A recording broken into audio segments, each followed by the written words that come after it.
Swayam Prabha. Digital India. Educated India.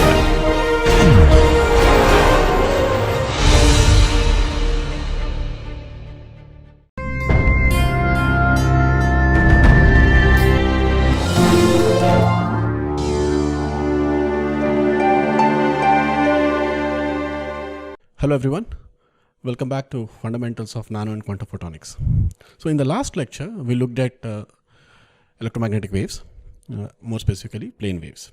And we looked at what happens when you substitute the plane waves into the Maxwell's equations. We saw that we get the dispersion relation. And after that, we looked at what the wave vector means and how the absorption happens in a medium.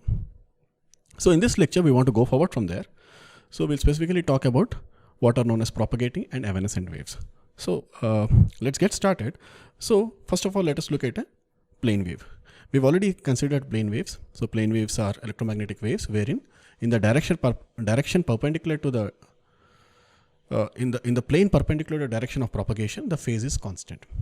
So as a wave propagates, you have these alternating phase fronts that can be seen, right? And now what happens when such a plane wave is incident on a interface between, let's say, air and glass. So here I have two media. Let's say one is air. Let me use red. So this is air and let's say glass. These are semi-infinite media, and then there is an interface between them. Okay. On that interface, we have a plane wave incident. And for simplicity, let us assume that the direction of propagation is normal to the interface. So, well, I mean, the general equation for electromagnetic wave is already given here.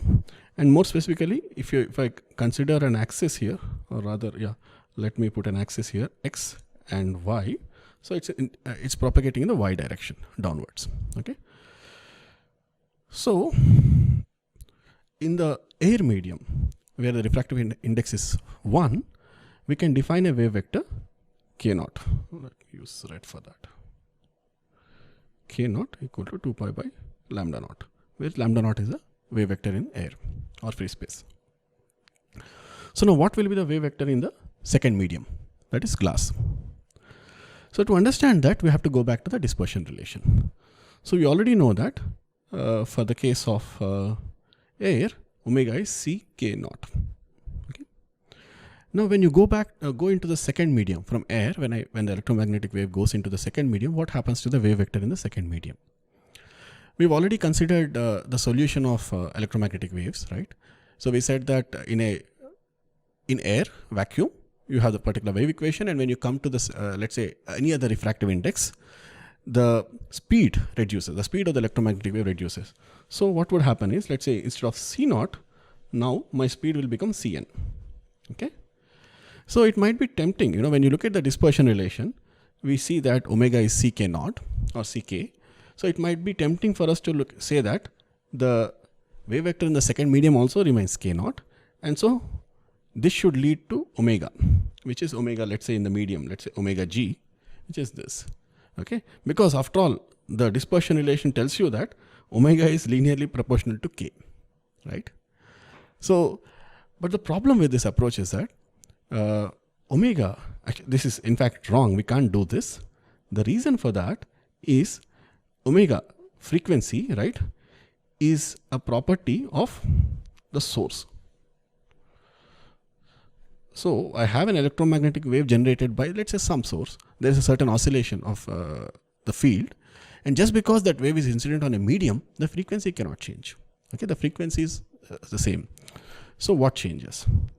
Well, to understand that, we have to consider, let's say omega, this is constant, and that is equal to the speed. Of course, we know that the speed reduces. So instead of c, this will be c of, let's say in this case, ng, because glass, right? And now what should happen to the wave vector? It has to be ng times k0. The wave vector has to increase. Okay. So this is a, let's say, k medium. Okay.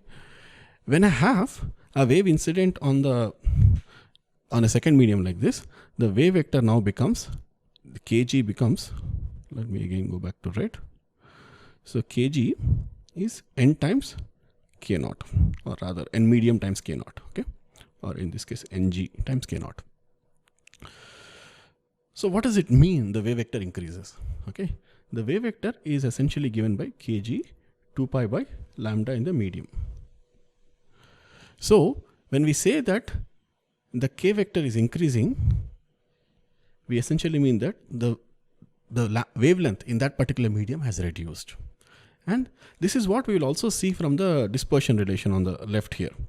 So I should always, whenever I'm reading the dispersion relation, I should not look at in the y direction, but I have to look at in the x direction. Let's say this is my frequency.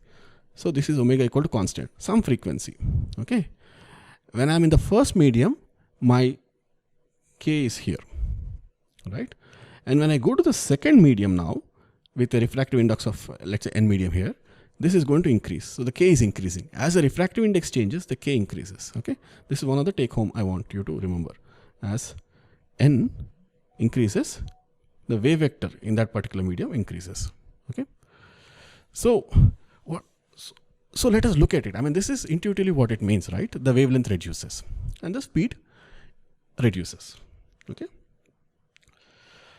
So we have actually done numerical simulations of this. I mean, this is a very simple numerical simulation, which is kind of a calibrating, or rather, it's a sanity check. If you, let's say, are running some electromagnetic wave simulation, this is one of the first simulations you would do, just to check that your simulations are correct. So what we did in this case is, we took the same interface between, let's say, air and glass, and of course, just ignore. I mean, this we have to define a finite size boundary. We can't, of course, solve the electromagnetic waves in all space. So we define a boundary. So this is the domain over which we are solving the wave equation, and so the wave is incident in the normal direction. And you see the same, the phase frame. These are a little bit more detailed than what you saw on the left. You are just seeing a few planes, discrete planes, but here essentially you are seeing how the phase changes continuously over a region, right? So these are the phase fronts, and of course the distance between the phase, the periodicity of the phase front is essentially the lambda, right? Let's say lambda air, okay? And it's a normal direction, it's going. Now when we come into the second medium, we clearly see that the lambda in the medium has reduced, okay? The phase fronts have become closer to each other, okay? And of course, we can define the relation as omega is c times c by ng, which is the slowest velocity, and the wave vector in that particular medium, which is kg. So this is a cross-sectional view. If you actually run, the domain that I was talking about, it's a three-dimensional domain, and you can see that in the plane perpendicular to the normal in the direction of propagation. So the wave is propagating in this direction. In the plane perpendicular to it, the phase is constant. So these are two cut lines. In essence, we have all of this space will be filled like this, okay? But we just took two lines just to see how the phase is behaving. So the cut lines show that it's in fact a plane wave, and the plane wave, as it's propagating, the wavelength in the second medium has reduced. All right. So now, what happens when you have oblique incidence, right? So now let's consider this scenario wherein I have, let me just, let's say I have a normal direction, and now I have a plane wave which is incident, let's say, in this direction here. Okay, let me call it theta I. What happens? Of course, all of us know this. I mean, we have studied, right, in basic physics, and not sine theta I should be equal to ng sine, let's say, theta g or whatever, yeah, in the glass. But this is not very satisfying. So we want to analyze this in a little bit more of detail. Okay. So for that, let me define the axis. Let me say that this is x direction and this is y direction. Okay. So now I have to generalize. So far, the wave vector we have considered as a scalar. It's a number, right? Just some, but it's in fact it should be a vector because it denotes the direction of propagation.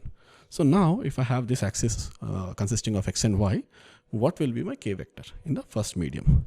So let me call this as k1, and it should be a vector, and that should be equal to, in this case, okay, I'm going in the negative x and negative y direction. Well, let me hide all the directions in the constant. So let me simply call it as kx, or rather I'll call it as k1x x cap plus k1y y cap. Y cap and x cap denote the unit vectors, and kx and ky, k1x and k1y define there are some numbers. Okay. So what does it mean when you have a vector for a wave, the wave vector? Of course, because of vector addition, we definitely know that in this case k1 square, I mean this is air, so this actually is k0 square, right? K0 square, that should be equal to k1x square plus k1y square. Okay, that should be the relation between the k1x and k1y. Now, such a wave is incident on this medium. What should happen? Okay, well, it turns out that we should have a second wave vector when we don't know what the components are, but I can in general write the second medium wave vector as k2. I can write it as k2x x cap plus k2y y cap. Okay, now my problem is to define what these components k2x and k2y are. Okay, and to do that, we will use a simple symmetry law, which essentially says that if you the parallel component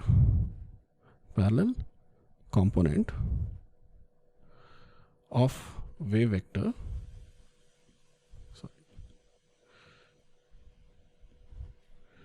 remains constant across an interface. Okay, the reason this happens is if you look at this interface, in the x direction it is infinite. Okay, there is no features. Okay, so because of the symmetry, translation symmetry, it turns out that the parallel component of the wave vector has to be continuous. But when we look at it in the perpendicular direction, we see that the wave is going to hit an interface, right? So there is symmetry breaking here, and because of that, the normal component has to be different. But the parallel component sees essentially there is translation symmetry in this direction, so the parallel component is always conserved. Okay, this is similar to the boundary conditions you will encounter in electromagnetism. We see that the tangential component of the electric field is continuous, and so on, right? All right. So what does it mean the parallel component is continuous across an interface? It means that k1x should be equal to k2x. Okay. So now it kind of simplified our problem. So now your k2 should be equal to k1x x cap plus k2y y cap. All right. But we already know that the absolute value of the wave vector has to increase by n, right, as we go into different media. So essentially k2 is going to be, because the refractive index is higher by ng, so k2 is going to be ng square, and I can call it k1 square, okay, equal to k1x x cap plus k2y y cap. Okay, so now clearly what we see is that LHS, right? LHS is larger. So automatically this has to increase. Okay, K2y is higher or is greater than K1y. It has to be that, right? Because this first term is same. The only way the LHS will be equal to RHS is when K2y is greater than K1y. What does it mean that K2y is greater? So this is simple vector addition, right? So I can think of, let's say in this case, I'll decompose my wave vector, this is my direction of propagation, right? So I'll say I'll decompose into two components. Okay, this is K1y, this is K2y. When I decompose it that way, I'm seeing that, this is K2x, okay, and K1y. I'm sorry. There is a phone call, so there's a slight disturbance. Just a moment. So yeah, this is K1y and this is K1x. Okay, and now we saw that the tangential component has to be same. So this also is going to the same length, but now this is longer. When this is K2y and this is K1x equal to K2x. So it automatically means that the wave was propagating in this direction. Now it propagates in this direction. The wave bends, right? And that's why we see that the bending happens this way. This is my theta 2. Okay. And this is a more intuitive or more physical picture of what is happening. Okay. So I mean, we have done this. I mean, again, as in the previous case, we have done the numerical simulation just to show you how it looks like, right? Just to satisfy the intellectual curiosity. And as I said, this is a sanity check. Whenever you're running any numerical simulations, especially the electromagnetic waves, these are one of the first things you will check. Check the Snell's law in normal incidence, or rather, how the phase fronts look like. And then look at the Fresnel equations, essentially, okay, at oblique incidence. Any problem with the numerical setup will actually cause errors in this, and you will not be able to see proper phase fronts, okay. So now, as we expected, there is this angle of incidence, and the moment we go into the second medium, the wavelength has reduced. You see this? The wavelength has reduced compared to, this is the wavelength in the air medium. In the second medium, we have the wavelength reduced. That means the K medium is higher, which as we expect it should be. And the parallel component is continuous, and because of that, the bending is towards the normal. Okay. In fact, I mean, if you look at the equation, right? I mean, if you look at Snell's law, it is nothing but conservation of wave vector in the parallel direction. Okay. Because we said that K1x should be equal to K2x. Okay. And if I decompose my wave vectors, I have wave vector like this, I can decompose the x and y components. Simply, I know the angle of incidence. So my x component will be essentially K1 sine theta I should be equal to K2, or rather K2 sine theta 2. Okay. So anyway, I know that in the first medium it is K0. So I can simply, N0 I can put, and then this will be N0 sine theta I should be equal to, K2 is N times higher. So Ng sine theta 2. That's it. Your Snell's law is effectively conservation of wave vector, okay, in the parallel direction or parallel to the interface. So of course, lambda 1 is greater than lambda 2. All right. So this is how you can look at electromagnetic waves. Okay. Now I want to introduce a slightly more complex concept. Okay. That is, we are all familiar with the time and frequency, right? These are essentially Fourier transform pairs, right? Time and frequency, Fourier transform pairs. What we mean by that is, when you have a signal in time, I can define a frequency for that. And if I have a signal which is varying very, very fast in the time, automatically it has a higher frequency. So these are inverse relations, right? So the advantage, the reason we do this is that we know any arbitrary time signal can be decomposed into any arbitrary signal, time signal can be decomposed into harmonics, right? The fundamental sinusoids, right? When you have them, you can essentially construct any signal out of that. The weights, the Fourier, the weight of the linear combination will change. That's it. Okay. Now we want to extend that into the space domain. So what I'll do is, instead of time axis, let's say we can construct a similar frequency or concept of a frequency in the space axis. So this is x, this is some amplitude, let's say A. Okay. Now I can have a signal which is varying in space like this. So I can define a spatial frequency associated with that. Okay. Now let's assume that I have drawn this. Now I have another, just for example, another periodic variation, which is of this form. Let's say in blue, I have this, right? So when I have these two spatial signals, okay, means as a function of position, they are changing. And this could be a simple diffraction grating, simple lines that are drawn, let's say, and you have two media. So there is different, when you have diffraction grating like this, essentially you have a spatial signal. When you have such a scenario, you will see that this, we can define, let's say, some spatial frequency. It turns out that these spatial frequencies also can be represented in terms of case. Okay, case. Let's say what I'm saying is your periodic variation can be constructed as a linear combination of these spatial frequencies. Okay, so let's say if I call it K1, this I'll call it as K1 spatial frequency. Of course, it's not going to be a single spatial frequency. It's going to be a combination of many, many spatial frequencies. But what effectively we can say is the signal 2, right, on the bottom in the blue here, this has higher spatial frequencies, whereas signal 1 has lower spatial frequencies. Okay, and this is exactly analogous. In the regular Fourier theory, whatever you have, right, the basic harmonics, those are sine waves, right? In electromagnetic waves, these are essentially plane waves. Okay. Now what I have here is a square grating. We call it a grating essentially. Okay. So for example, this could be like, this could be glass, let's say 1.5 strips of glass separated by air, right? This is a grating. So when I have a square grating like this, I can decompose into sum of harmonics, which are essentially plane waves. So in addition to the fundamental, a plane wave you've already seen, right? A fundamental or a simple plane wave is going to have an amplitude which is sine wave like this, right? Whereas if you want a square grating, you have to sum up many square plane waves, right? So you have to have the fundamental, and then you have the third harmonic and the fifth harmonic and so on. You sum all of them up with the appropriate amplitudes, you will get the square wave, right?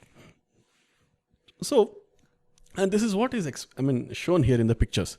So what you see on the top is there are these variations in the, let's say I call it a grating, okay? Some strips, let's say maybe this is glass, okay?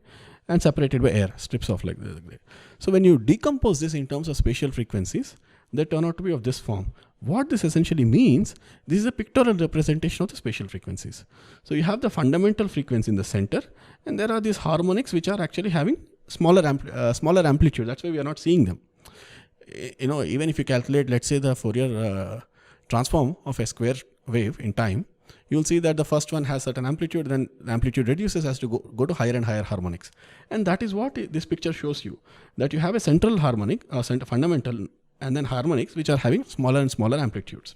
Okay, so whatever information that you have here in terms of this, spatial variation of, let's say, refractive index is captured by these numbers which are harmonics, and okay, and there's an amplitude associated with those harmonics. Now, what would happen if I try to bring these variations? Now I have these variations, and by some magic or some kind of fabrication, I can actually, let's say, bring them closer to each other. I'll reduce the distance between the variation, the grating, right? The period of the grating I'll reduce. If I do that, what happens to the spatial frequencies? Well, of course, it's a Fourier transform pair, right? If you reduce it in time, the frequency increases. Similarly, if you reduce the period in space, the spatial frequency increases. So instead of this case, I might have a case wherein, the harmonics are more spaced apart. Okay. So this can be even more generalized. For example, I can take two perpendicular gratings. So this kind of a mesh grid on the bottom. If you look closely, this is essentially two gratings which are perpendicular to each other. So you have a mesh grid. And so now I can have frequencies not just in one direction, but in two dimensions. Okay. So I have the spatial frequencies in the X direction and in the Y direction. Okay. And effectively what this is telling me is all of this image is being captured by this. Okay. You can extend this concept to image processing as well. Whenever you look at an image, we can define spatial frequencies, and it becomes very, very interesting what happens, So you can play around with images just looking at the frequencies that are present in it. Okay. All right. So how is this useful? Well, the reason it's useful is it helps us understand some very, very simple and fundamental concepts that we are all aware, but it just throws new light or a more deeper insight into that. Let's consider for a moment that I have an image. Okay. I have a question here. Yeah. Let me just take the question and then we'll come back. Yeah. So can we see only the spatial frequencies for periodic structures? Even if we have a single structure, can we decompose them? Well, yeah, the question was, are spatial frequencies there only for periodic structures, or can we talk of spatial frequencies for isolated structures? And the answer is that let's consider what happens. Are the frequency is the concept of frequency defined only for what happens when you have a delta function? Okay, what happens in the frequency domain? So if you have a function which is an impulse of this form, right? Just one delta function, what happens to the frequency? So all across, right? It becomes infinite in the frequency space, right? So if you have narrower and let's say you have two objects, okay? I'll consider one object of this fashion, and then I have another of this fashion.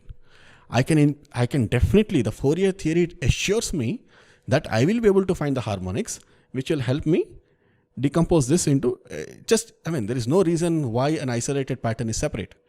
Even this pattern can be decomposed into any number of some number of harmonics. And if I consider another signal which is broader, let's say, this will have lower harmonics. Okay. If you compare these two, this will have fewer harmonics. That's it. Okay. Does that answer the question?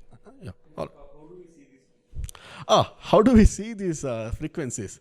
Well, okay. If you look at the regular electronics, you can, in oscilloscope, you see the time signal, right? And also oscilloscope has a feature to actually calculate the frequencies. But in the case of optics, it's actually a little bit more easier. We don't need to do any sophisticated any processing. We can take a simple lens. Okay, let's say I have an image. Let's say this grating, I can image a lens, and I can focus on the grating using a lens, and I can look at what is known as a image plane or a Fourier plane of the lens, and I will see the diffraction grating, or rather I'll see the Fourier spectrum or the spatial frequencies. So in the case of optics, it's just a little bit more advanced, but lens itself acts as a Fourier transform. Okay, you can use a lens and look at the Fourier. You can look at the spatial frequencies, and that's why these are actually the experimental frequencies. I picked it up from a manual by Thorlabs. They have a nice Fourier optics kit which helps you understand various things, and I picked up from there, and it can actually be seen. You don't need to even compute these things. All right. Okay. Thank you so much. Yeah. So let's now go a little bit deeper. So now we understand what is spatial frequency. So let's consider an image. Okay, I'm looking at an image in 2 dimensions. Okay, so in this case, there is a word, let's say nano written. Nano essentially conveying that it's something very small. Okay, much smaller than the wavelength. What happens when I have such an image and I look at it from far? Okay, this is my, let's say, this is my observer. Okay, I'm having this image at, let's say, z equal to 0, and I'm going farther and farther in z direction, and I'm wanting to see what the image looks like, right? This is something very natural for us. If you have a very tiny object, you go very close to the object and you look at it, right? Because you can see it clearly. But if you go farther and farther, you're losing some information, right? You don't see it very clearly. That's a very natural observation for us. Okay. Now we want to understand what happens in the context of the theory that we have developed. Okay. So now what I can do is I can define, if I have any object, right?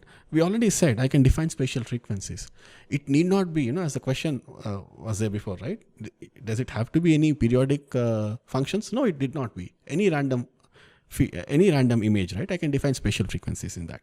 So I'll construct, let's say, some kx and ky, because it's a 2-dimensional object. I just need kx and ky. Will capture all the information, right? All the information about the object. In this case, my object is simple image nano. So my kx and ky will capture everything that is that needs to be known about the object. Just a moment. Okay. So now we also should remember, I just mentioned this already. So let's say if I have x direction in this case, I have 2 objects. Let me say object 1 of this fashion and object 2 which is narrower. Of course, the object 2 has higher spatial frequencies. Higher spatial frequencies. And the object 1 has, this is having a lower spatial frequencies. Now, the question is, what happens to those spatial frequencies, right? So what do you mean you're seeing an object? Essentially, the light from that object, let's say there is some general light, let's say the room light, tube light. Light from the tube light is hitting the object and it's reflecting from there, right? So if you are able to, are we able to capture that? Okay, are we able to see it? So the primary question in this case is, what are the spatial frequencies? It's one thing to have, frequencies of the object. So it's one thing, the object can have any high spatial frequencies, but can we actually see them? Think about it from the electronics perspective, okay? Let's say you have a wire which is used to send electrical signals and increase the frequency of the signal. Can you keep transmitting it? if you have done any simple experiments, with let's say soldering and all that, on a PCB, let's say you solder a couple of components and you try to drive it at, let's say, gigahertz frequency, you will never be able to do that because there is a capacitance associated with that, and because of that there is a finite there's a finite high frequency limit. Beyond that you cannot propagate a signal. A similar thing happens. We cannot propagate any spatial frequencies, but we can only propagate spatial frequencies up to a certain point. And excuse me, to understand that, let's try to do this. Okay, let me try to draw. So I have, so like in the previous case, I will draw a kx and ky. Okay, so I don't know what the harmonics are. Okay, but I know that when I have an object like this, I can decompose in the Fourier plane in the as a combination of spatial frequencies. Okay, now what I claim is that when I have a structure like this, let's say, I will draw a certain, I want to do it in, let's say,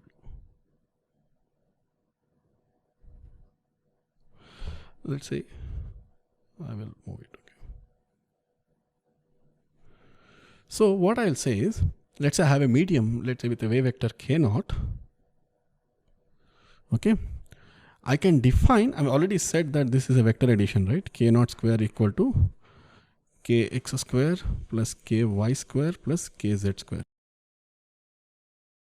into 3 dimensions. Okay, so now the question is, what happens? We said what does it mean the object has higher spatial frequencies? That means the kx and ky are larger. That means you have very, very small features.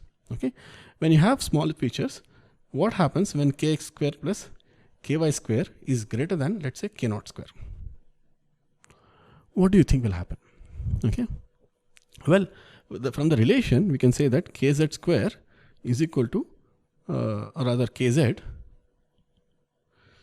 equal to square root of k0 square minus kx square plus ky square. Okay, so now what happens when kx and ky are large? Well, the second term is larger, so the whole kz becomes imaginary. Kz is imaginary. What does it mean kz is imaginary? So we've already seen that, let's say, the information is propagated by various plane waves. Okay, and I know how to define my plane wave. So since the information is propagating in the z direction, in this case, I can talk of a plane wave of the form exponential I k z in the z direction. Okay, so when I have this plane wave, and which is basically propagating, and now my kz is imaginary. What happens when my kz is imaginary? Okay, well, this exponential ikz becomes exponential minus kz and z. Okay, what does it mean? As z increases, as z goes to infinity, the wave decays. Okay, so now what we are saying is, we have the information can be constructed in terms of spatial frequencies, but if you have very large spatial frequencies, those spatial frequencies cannot propagate, they will decay. Okay, that's why in this kx and ky plane, I can talk of all the frequencies which are below, let's say, k0, as I'll call them as propagating waves. Okay, and all the spatial frequencies outside, let's say, the circle. By the way, it need not be just a circle. I can engineer my medium to make it look like an ellipse and so on, but let's ignore that for now. But all the frequencies outside this circle, I'll call it as evanescent wave. Evanescent. There is nothing exotic about it. It's just that evanescent waves mean that as they propagate, they decay over. Okay, it's not, the decay is different from the absorption. Okay, even if you have a perfectly lossless medium, these very, very high spatial frequency waves will decay. You don't need to have an absorption. It's just that the medium is not supporting it. Okay, this is slightly different from the absorption that we talk of in the previous case. Okay, In this case, because of the higher spatial frequencies, the medium is not supporting. All right. Is that clear? Is there any question? So if you say that the medium is not supporting higher spatial frequencies, Mm-hmm. say if we have like a higher index medium, Mm-hmm. will it be supported in that medium? Oh, well, okay. The question was that we said some K naught, right? The medium, if let's say if you have air has a certain limit, okay, of let's say K naught, right? Some number. And it is not going to definitely support waves which are having higher frequency than K naught, spatial frequency.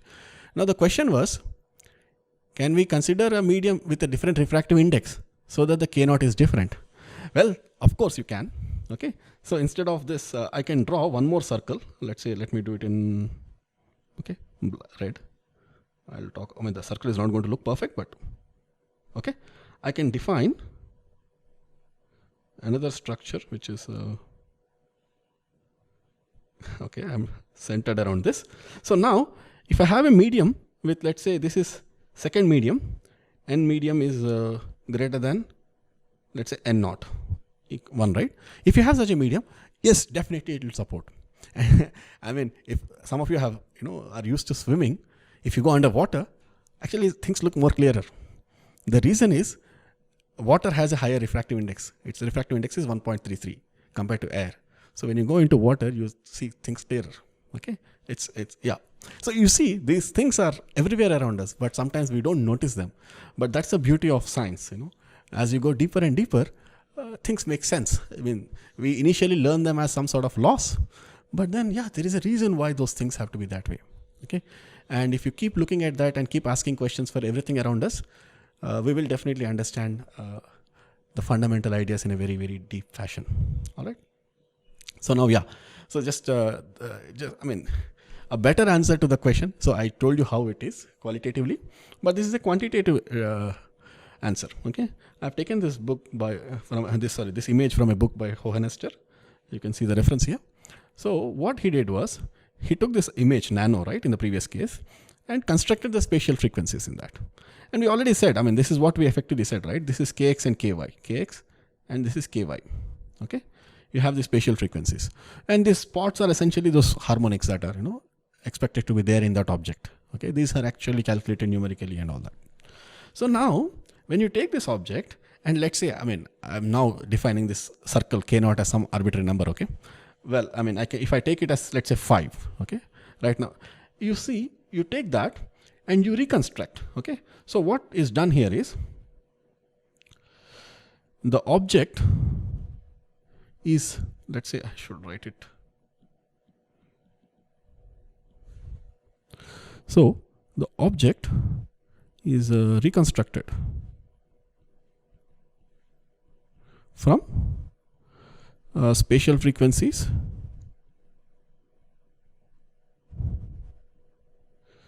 less than such kx and kx square plus ky square less than k naught square.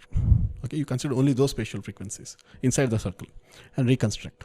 Okay, you can do that because, I mean, if your reconstruction is perfect, then you should get the image. Okay, so in this case, when k naught is large, when the circle is large, you are effectively seeing the same object.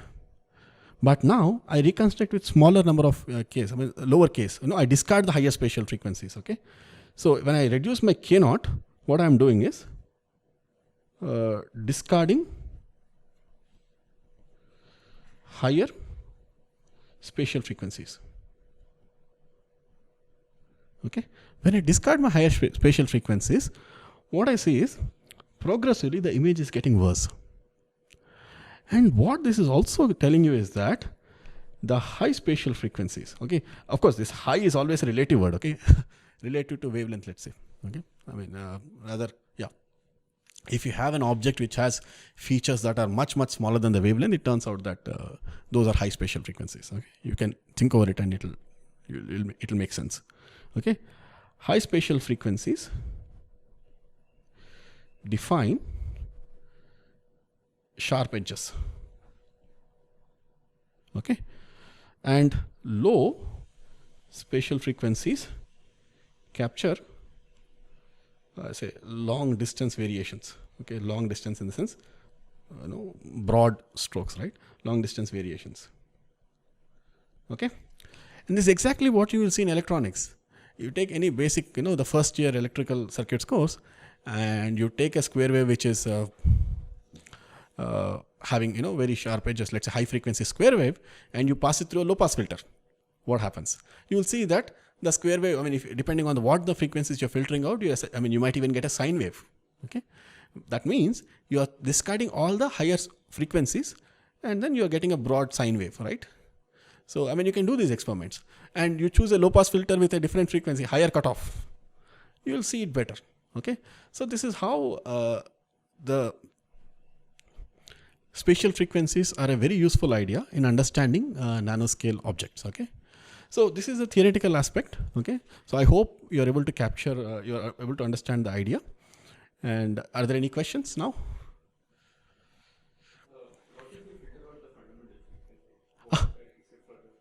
Okay. The question was, what if you filter out the fundamental frequency? Then you get the DC. You don't get any image. Oh. Okay. Instead of a low pass filter, you use a high pass filter. Okay. The question was, yeah. So what if you filter out you filter out the DC and you also, DC and also the higher frequencies. Okay. Okay. Yeah. The question is, I'll use a high pass filter, essentially. So what happens when you have a high pass filter? Think about it from the electronics perspective. What would happen? You should do an experiment. What happens? So essentially, I think you'll only see the edges sharply. If you look at the image, now the image is looking like nano, right? Here, you're actually seeing the white and the blue is the background. When you filter out all the fundamentals, you'll not see the insides clearly. You'll end up getting this is my expectation. So you'll see something like this. This is my expectation. N will look like this. So the intensity that is there, all of that intensity is filtered out, right? Only you'll see the sharp edges. Okay, and also remember, the amplitudes are also there. The spatial, it's not just the frequency, the amplitude of it. So effectively, you throw out enough lower frequencies, then you're throwing out the information almost. It's very, very negligible. You might actually find it difficult to see from the background. Because as you go to, let's say, third harmonic or fifth harmonic, the amplitude turns out to be very, very small. So you will not exactly see it. No, now the interesting thing will be, I'll take the fifth harmonic and I'll amplify it and see what happens. So then I think you will see the sharp edges. But yeah, this is something that so actually, this is wonderful. Actually, we should actually try to look at this, and I think the book has a toolbox. So I'm not sure if he has provided the code for this, but it might be an interesting thing to verify. Okay. So yeah, if somebody is doing research on this, I'll encourage you to look at this. Okay. All right. So yeah, that is an interesting question. Okay. All right. So yeah. Thank you very much for your attention. This became slightly longish lecture, but yeah, we will continue. In the next lecture, we'll take off from here and we relate it to some very fundamental concepts that we know. All right.